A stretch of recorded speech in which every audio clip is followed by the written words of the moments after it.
بسم الله الرحمن الرحيم. ازيكم حبايب قلب، عاملين ايه؟ النهارده هنعمل بقى حاجه حلوه كده، تحفه هتحبوها جدا. هنعمل كيكه الحليب الدافي، او اللي بيسموها كيكه التركيه او الكشطوطه. طبعا كله عارفها يعني. نشوف بقى مع بعض ان شاء الله الطريقه كده مع بعض. هي كيكه اسفنجيه طريه جدا هشه، طعمها من الاخر تحفه جدا يعني. شفتوا هي بتتكلم عن نفسها، جميلة جدا جدا ما شاء الله، وسهلة والله. عايزة اقول لكم من احلى انواع الكيك اللي هتحبوه، كأنكم بتاكلوا جاتوه. بصوا هشة جدا وكريمي وناعمة كده، حاجة تحفة والله ما شاء الله يعني.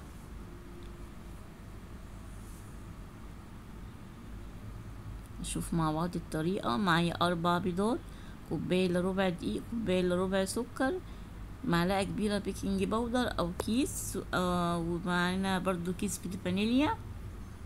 هنبتدي بقى نضيف السكر على البيض، وهنبتدي نضرب لحد ما يعمل معانا فوم كده لونه ابيض، يبيض معانا يعني خالص، القوام يبقى كريمي كده. طبعا انا مش هضيف لبن ولا زيت ولا اي حاجة، هي دي الكيكة الاسفنجية طريقة تحضيرها كده. طبعا هنضيف الدقيق، بصوا القوام بتاعها بقى كريمي وابيض ازاي. هنضيف الدقيق بقى تدريجيا، معلقة واحدة معلقة كده، ونضرب بالتدريج كده لحد ما اضيف كوباية الا ربع من الدقيق.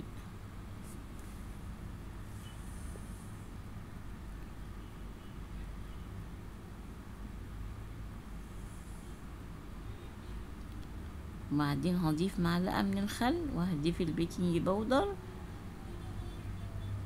وذرة بسيطة من الملح. وهندهن بقى الصينية بتاعتنا او الطاجن، وبعدين ايه هننزل بالخليط بتاعنا، وهنحطه على درجة حرارة متوسطة لمدة ايه من تلت لنص ساعة كده يعني.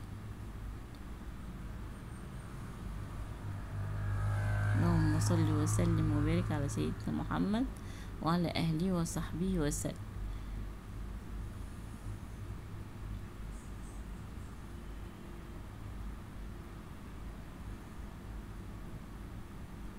كده بقى هنعمل الكريمة. معايا كيسين كريم شانتيه، ومعايا كوباية لبن مثلجة، طبعا كريم شانتيه محلى زي ما انتوا شايفين كده. وهضيف اللبن، ضفت الكريم وهضيف اللبن، وهنبتدي بقى ايه نضرب. طبعا لبن مثلج لحد برضك ما يعمل معايا قوام حلو كده.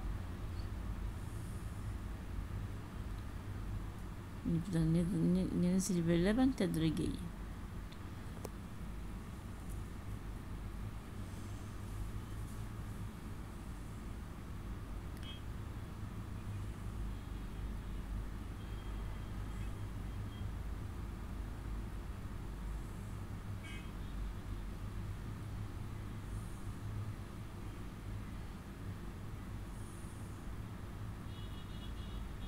لا اله الا الله.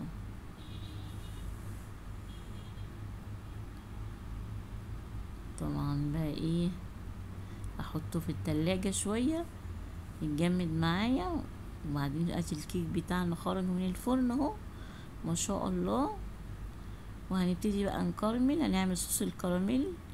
معانا طبعا كوباية من السكر، انا عملته معاكم قبل كده وانا هعمله اقتصادي، مش هضيف لبن، هضيف كوباية ونص من المية، عليهم معلقة من النشا، ومعلقة صغيرة كده من الزبدة. تمام. انا طبعا ما بقلبش السكر بتاع الكراميل، بقلبه تقليبة بسيطة كده. واول ما ياخد اللون معانا هننزل بكوباية النشا، بكوباية ونص من النشا، قصدي من المية، عليهم معلقة من النشا. كوباية ونص من المية عليهم معلقة من النشا. طبعا انا ضفت معلقة من الزبدة صغيرة، وهبتدي اقلب، وبعدين هننزل بقى ايه بكوباية ونص من المية عليهم معلقة من النشا. وطبعا انا هنزل بالمية وهحاول افككها وهي هتتفكك معايا على طول. نقلب باستمرار بعد ما ننزل بالمية بتاعتنا، مية على نشا.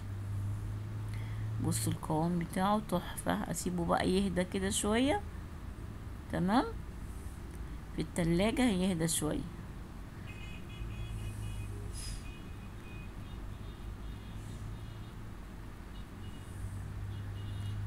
صوص جميل، صوص اقتصادي وحلو جدا.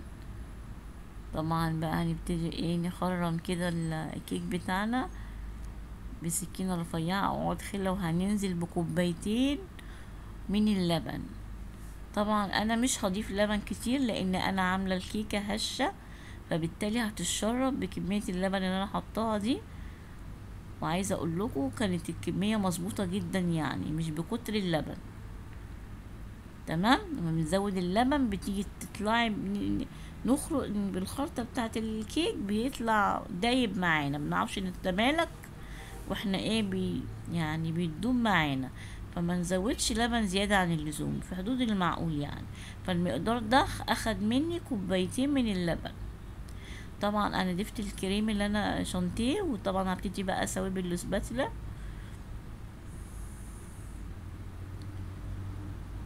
وديني ما شاء الله عملته وظبطناه. وهنبتدي ننزل بصوص الكراميل بتاعنا اللي احنا عملناه.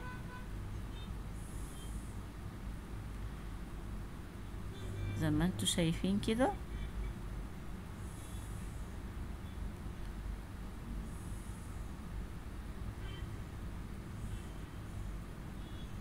بصوا طريقته تحفة جدا ما شاء الله. وهنسويه برضو، وهنعمل خطوط بالعرض كده زي ما انتوا شايفين.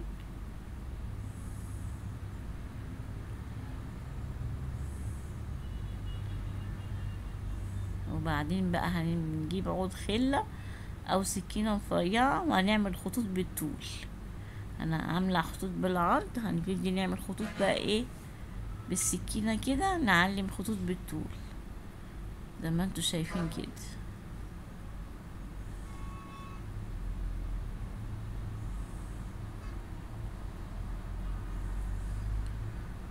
بسم الله ما شاء الله. الكيك طلع معانا تحفة جدا. اللهم صل على النبي. جميلة، كيكة روعة، جربوها وعلى ضمانتي. حقيقي من احلى انواع الكيك، حقيقي حلوة جدا يعني هتعجبكم قوي. متنسوش بقى اللايك والشير والسبسكرايب، اوعوا تنسوا اللايك.